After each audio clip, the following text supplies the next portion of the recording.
You are the new student. Come closer.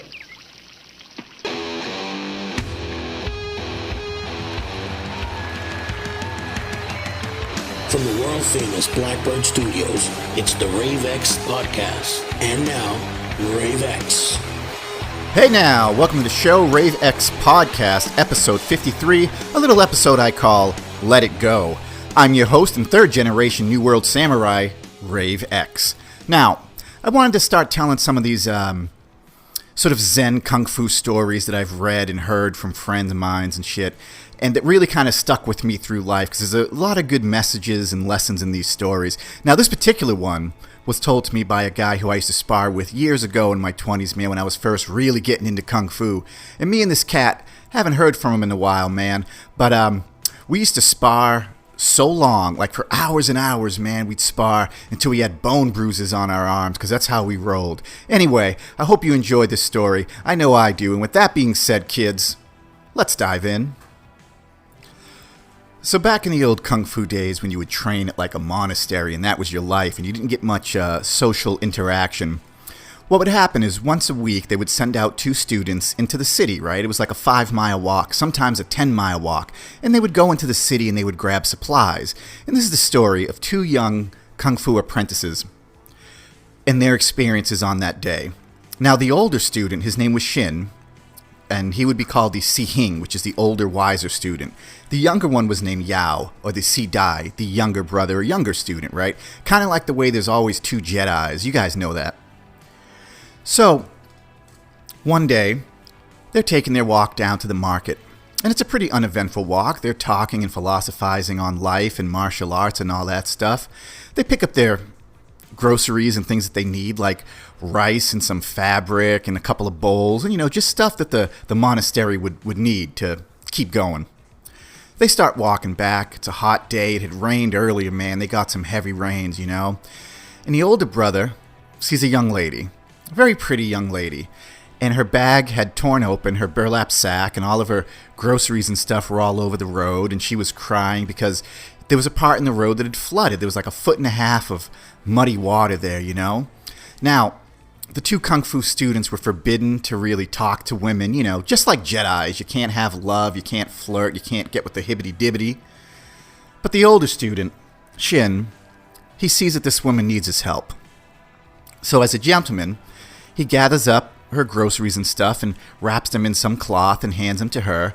Then he picks her up in his arms, and he carries her through the 1.5 feet or so of muddy water. Right, about 15-20 feet. He takes her to the end. He puts her down, makes sure she has all of her groceries. He nods politely. She smiles, walks off. Then she turns back and winks a little bit at him, He smiles back at her and nods his head. She goes off to the right on her path. Shin and Yao continue down their path. They're walking. And for a long time, it's quiet. Finally, the younger student, Yao, he looks at Shin and he says, "How could you do that? You violated the teachings of the master. You're not supposed to talk to a woman, let alone touch a woman, and I'm pretty sure that she was flirting with you." "Shin, you just flirted with a woman. Wonder if master finds out. What about your trainings? What about your teachings?" Now, the younger student goes on about this for the whole trip. "You're not supposed to touch a woman. You weren't supposed to help her. I know we're here to do well, but we're not masters. We're students. We have to follow the rules." Now, Shin stays relatively quiet. He just lets the younger student get it all out of his system. Finally, after their 5.5-mile walk, they get back to the Shaolin temple and the gate, the big gold gate. And they've got their bundles of their groceries, their rice, their wheat, their cloth, their fabrics, all their stuff. And finally, after about 2 hours of not talking, Shin turns to Yao and says, "My brother, let me explain to you what just happened. I merely helped a woman and carried her across muddy waters. But it appears to me you carried her all the way back to the temple." Then he says, "I've not thought of her for miles, but it appears that you are the one who are having trouble letting it go." And he opens the gate and he walks in. leaving young Yao standing there to ponder what he had just told him. And you know what? He was right. All Shin did was carry a young woman across some water, put her down, politely bowed, and went on his way. Yao carried that woman with him for miles, all the way home. Wow. What a great story, guys.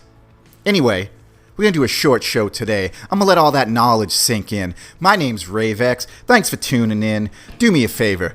Hit like, subscribe, follow, and obey. Do me a favor, kids. Remember this. Cowards die many times before their death, but the valiant only taste of death but once. My name's Ravex. Enjoy yourself! That was the Ravex podcast. Be sure to click like and subscribe.